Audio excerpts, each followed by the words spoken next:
Thank you, Gabriela. Thank you, everybody. I'm really happy to be there. Um, okay, I will just,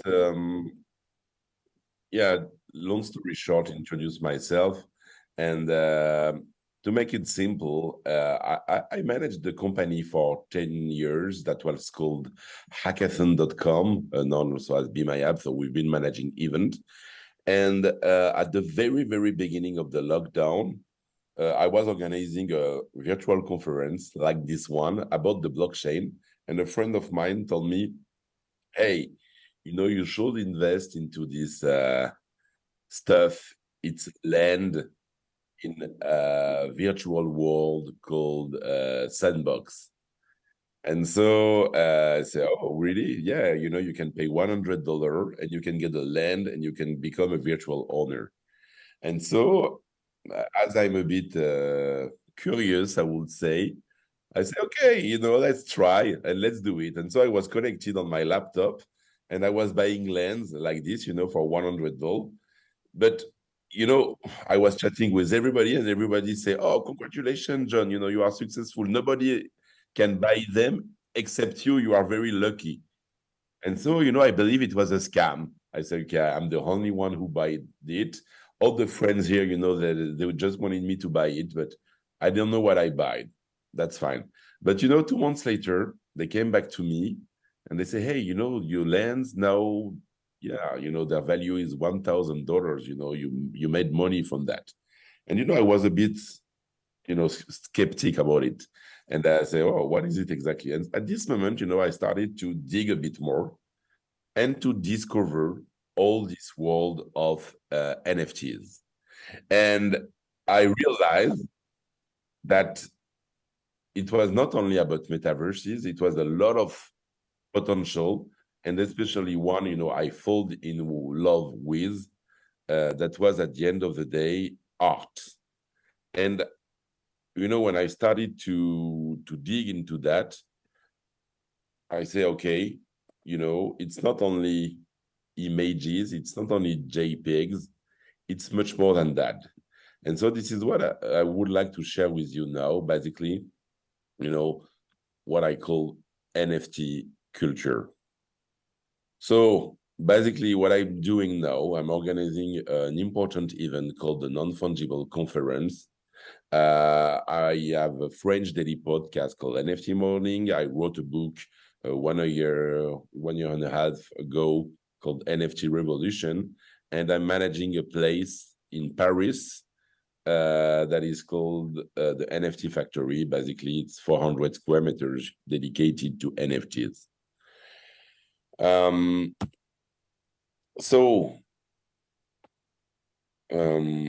Yeah, let me try it. So, just to come back, read on the basics. When we started to talk about NFT art, it started with this.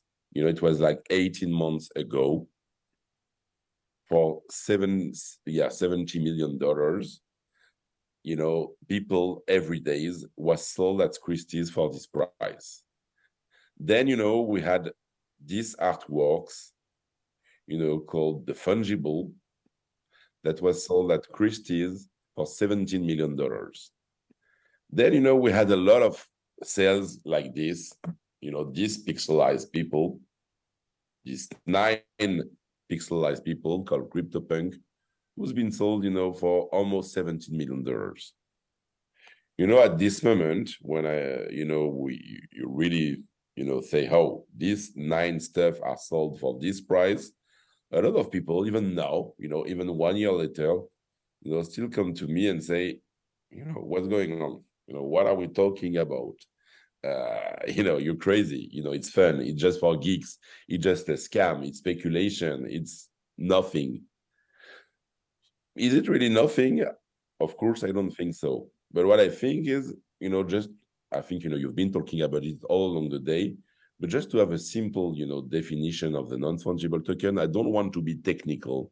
I just want to make it really simple. Basically, it creates ownership for digital goods. I take the example, in a video game. I'm pretty sure someone in your family or even you has been playing Fortnite. And Fortnite, how much they made, last year in 2021, they made $5 billion by selling skins. You know what is a skin? So just wearables, hoodies, caps, jackets for your avatar in the metaverse or in the game, basically. $5 billion. But when you buy these skins, you buy it, you can use it in Fortnite only, and potentially, you will be able to swap it, but it will be complicated. You can do all of this as long as Fortnite wants it. When you buy in an NFT game skin, and if your skin becomes an NFT, you can buy it, yes, of course. You can use it in any other game. You can swap it, sell it, lend it, give it, destroy it, as long as you want it. At the end of the day, it's just becoming as any other jacket, you can buy at Zara or at Gucci, depending on your budget. And so, you are the real owner of the assets.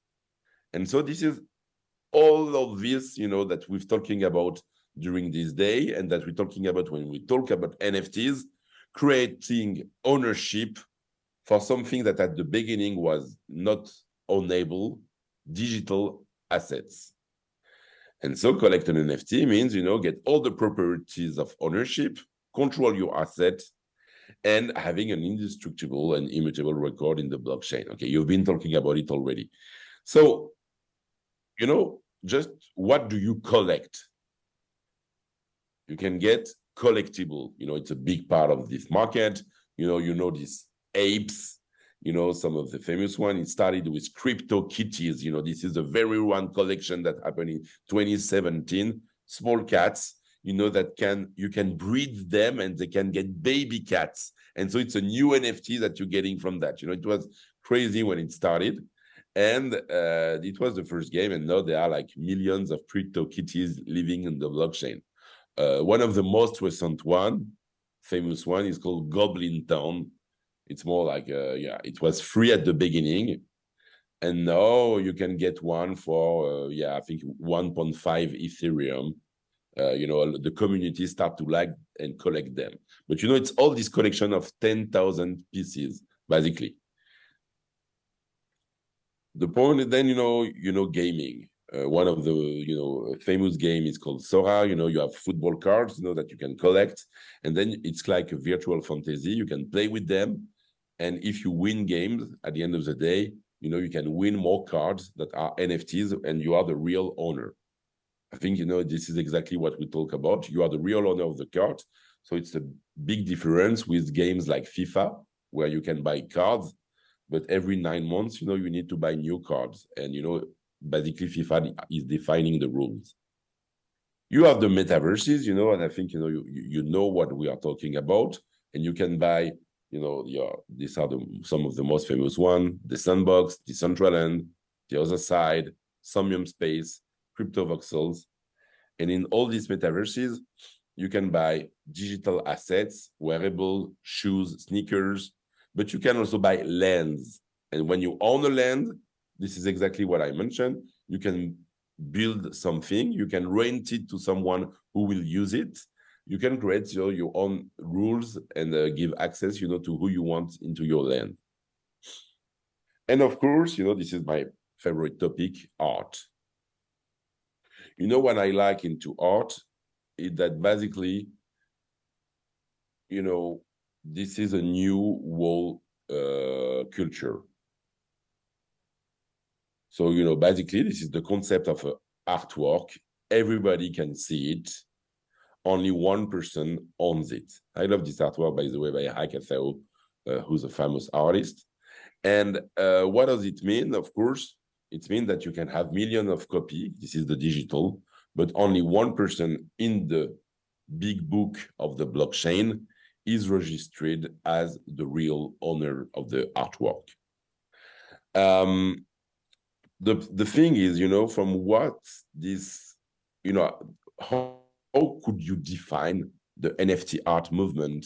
I would say, and for me, it's cultural, it's social, and politic. And I think, you cannot understand this whole blockchain movement if you don't think about culture, society, and politics. And all these aspects are really important. So when I talk about culture, it's the gaming culture that was born, I would say, in the 90s, with Nintendo and Sega, with the manga culture, like famous mangas like Dragon Ball or Akira, that, has been creating. Okay, it was the beginning, it was a subculture, and now it's becoming a main culture. And so this is why you will see a lot of references at the end of the day, references to Japan and to other things like this, in this world. You have the internet culture that is part of it, of course, that is more born at the beginning of the century, adopted by digital natives, based on social medias, based on memes, avatars, jokes, trolls, all this, yeah, internet, I would say, slang and humor, that everybody use on social media, basically.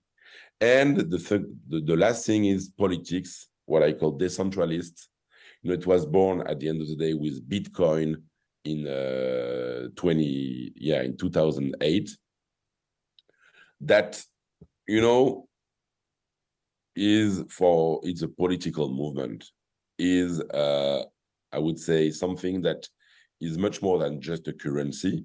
People who came into this Bitcoin at the beginning came, to own their assets, as I mentioned for NFTs, to be the real owner, but to have also independence and autonomy versus institutions like states and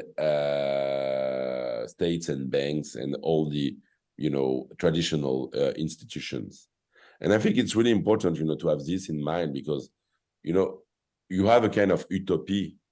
I think, I don't know if you will have presentations about decentralized autonomous organization, but culturally, it's really, really, really important to understand that now, when you come into this place, people are not creating startups, they are creating DAOs.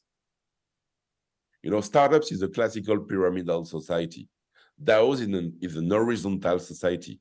Everybody is at the same level, and you will you will be paid depending on the amount of effort you provide in the project, and you will have tokens to vote depending on the level of implication you have in the project.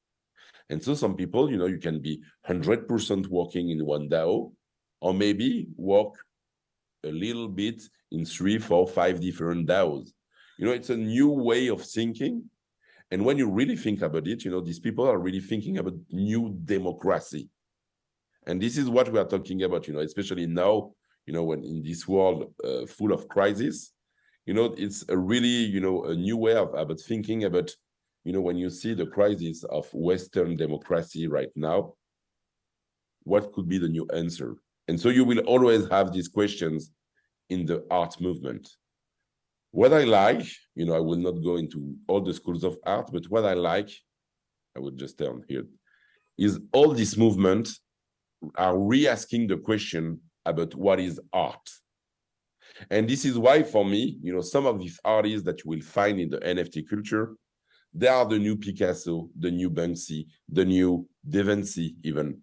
Because, they have this new tool that is the digital, but they are asking all the questions, about what is art? What does ownership mean?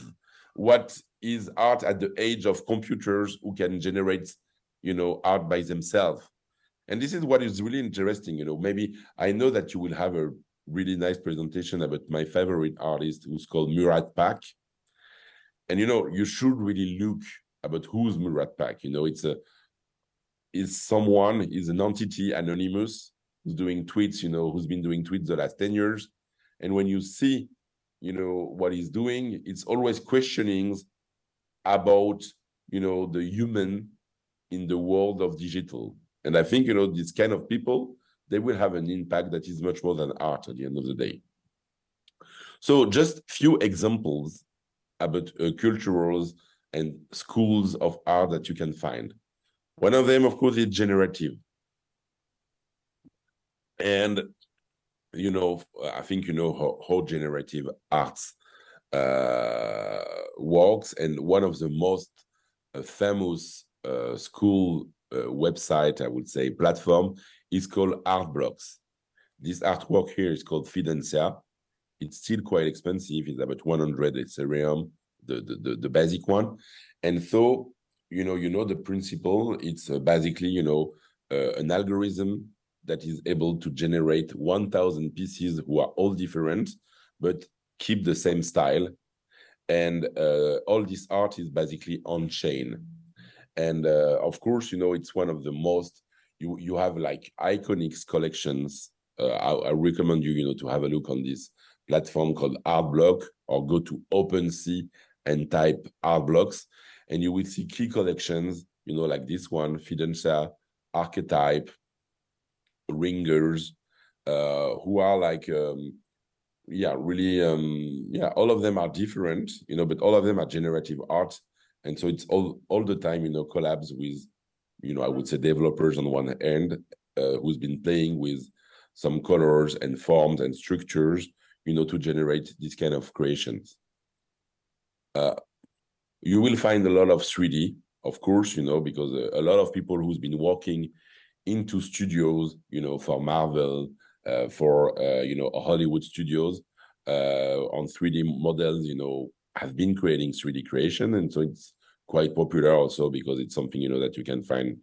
And so you have nice 3D loops, you know, from different artists. You have, of course, digital illustration. So I think, you know, it's exactly, you know, the transcription of you know, of paints, but into art. And you know, what I really like is also all these experimentations that I call collective art. One nice example is this one, for example. It's called Async Art. And, you know, it's a platform where at the end of the day, you know, you can own an NFT that is just a layer of the artwork. You can imagine a big, you know, Photoshop file, for example. And so you can own the layer of the table, for example, or the background, or a persona. And when you own the layer, you can go on the website, connect with your wallet to authenticate yourself, and you can select the state of the layer.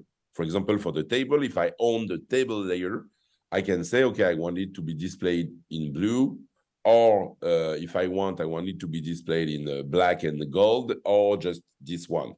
So you select the state. And so the final artwork that is visible for everybody is the sum of choices of all the collectors. So here, for example, it's 13 collectors that make, you know, the final artwork. You know, and for artists, it's really interesting because, you know, it's, you know, something that artists always wanted, you know, play with their collectors and, you know, create a community of collectors and try, you know, to do things together.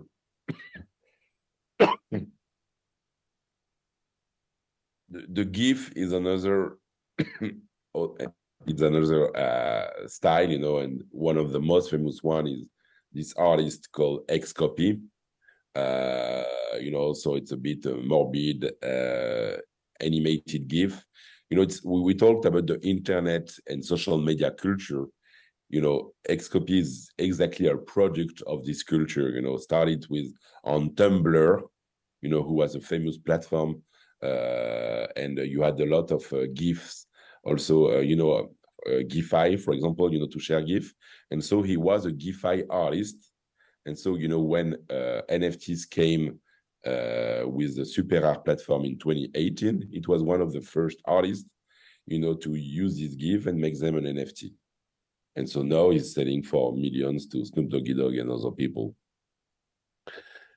And then, you know, you have even people who are doing like real paints and scanning it, like Feo shoes, for example.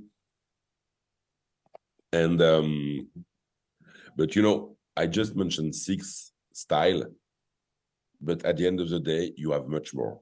What you need to keep in mind is that is interesting, you know, into this, is that NFT art, you know, is you have a new tool that is digital. And what is interesting is that people, you know, these artists are using a mix of visual and, you know, thanks to 3D and thanks to all the softwares that are able, you know, you can create a new kind of visual, but also coding. And coding is really important, you know, to generate, to make evolutive art, but also, you know, communities and people can play a role at the moment in the artwork, gaming even. And at the end of the day, you know, all of this, you know, create new concepts. And this is why, you know, a lot of people are really interested by what's going on now, because, you know, I believe we are just at the beginning of experimentation, you know, that can be done thanks to digital. And I believe that, yeah, you know, in the next few days, next few years, we will get much more, we get much more and discover much more about NFT art. Thank you very much, everybody. If you have any question, you know, feel free to ask. If not, you know, you can just contact me on Twitter. I'm John Karp, and I will be happy to answer you.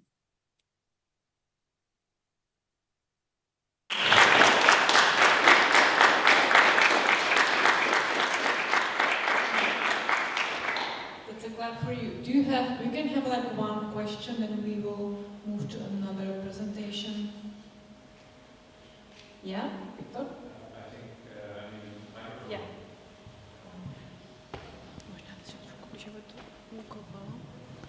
Do you know some projects where tokens would be used as a primary medium of communication? So you would not have to accompany with another medium. Sorry, maybe some art projects without the visuals. Yeah, sorry, my sound is, I cannot hear very well. Can you talk a bit louder, please? Yeah. Do you know any art projects where a token would be used as a primary medium, meaning that you don't use visual to accompany the actual token? Yeah, so you mean if I know project where token-based project that are not visual, right? This is the question. Central Poland. So yeah, if I understand well the question, but maybe, you know, sorry, I don't know, maybe my sound is not good, but if I understand well, yeah, you have you know, different artists. You know, it's a really like a school. I would say actually Murat Pak really created this school of artists who are creating token-based art. And a lot of this token-based art are, at the end of the day, not really visual anymore, but, you know, they're really playing with what we can do with a smart contract. So it's a blockchain art. So for example, you know, Pak is really a persona, you know, who like to do these kind of things. He's created a collection that was called The Title. I really like this collection. And so the title, it was, you know, 9 different cubes that looks all the same. And they are exactly the same image, but, you know, you have the first one called the chip that is available. The quantity is 200 cubes, and you can buy it for 500. Then you have the second one called the expensive. You know, the quantity is 10 cubes. You can get it for 10,000. Then you had the unsold in one at the end of the day for $1 million. It was really a bit provocative, but because at the end of the day, it was exactly the same image that you are selling for $500 on one hand or $1 million on the other hand. By the way, Elon Musk wanted to buy it, but PAC asked him to not do it. And, and this is exactly, the kind of questions that PAC is asking also in the provocation. He says, what are you buying? Are you buying the image?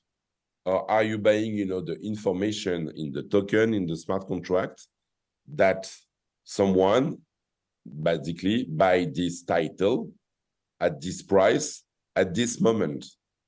And this is why the collection is called the title. And so, this is what is interesting. A lot of people, of course, believe it's a scam, but no, it has a lot of value because, it's moved the people to way of thinking about what they are doing and what they are buying. There are other things, that are really interesting in what PAC is doing, for example, or other people like Nahiko, I would say is an artist who's doing basically, trying to do evolutive art. Evolutive art, it means that an artwork, when the buyer of the artwork is changing, the color of the artwork is changing, for example. Or you have things where at the end of the day, you can play with that. What PAC did also is, but you will see that, but basically an artwork called the merge. You own one merge. If you are buying a merge to another one, because you have like millions of them, let's say, if you are buying one to another one, they are merging and your merge is becoming bigger. And you have a lot of, it's a mix, it's a lot of things, playing with a digital that make the art evolutive. And also, there are a lot of things, where he plays with the smart contract. For example, another thing, what, he did is offering an artwork to the people who hate him. And so he asked the community, people who hate me, give me your hate. And he selected the top 10 haters, and he offered them a really nice an artwork called The Hate. And the point is that, people were happy because they say, oh, he gave me the hate. Even if I hate him, he's an artist that has a value. So I will make money from that. But in the smart contract, he did something that at the end of the day, you cannot sell it. You cannot transfer it. You can just, the NFT is just stuck in your wallet. So it means that it can have value, but you cannot sell it. And so this is also, what you can do with digital and smart contracts. And so what he told people is, guys, read the contract before signing.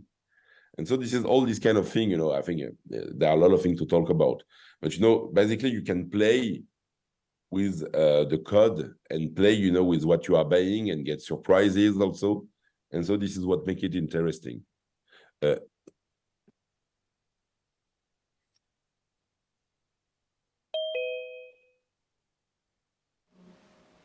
Hi, Emma.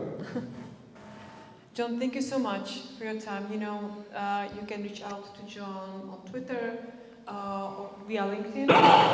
And thank you. And I hope to see you at least next year in Lisbon in the conference. Definitely. And all of you are welcome, to Lisbon next April, for the next non-fungible conference. It was amazing. And all the people are welcome. Thank you very much, everybody. Thank you so much. Bye. Bye-bye.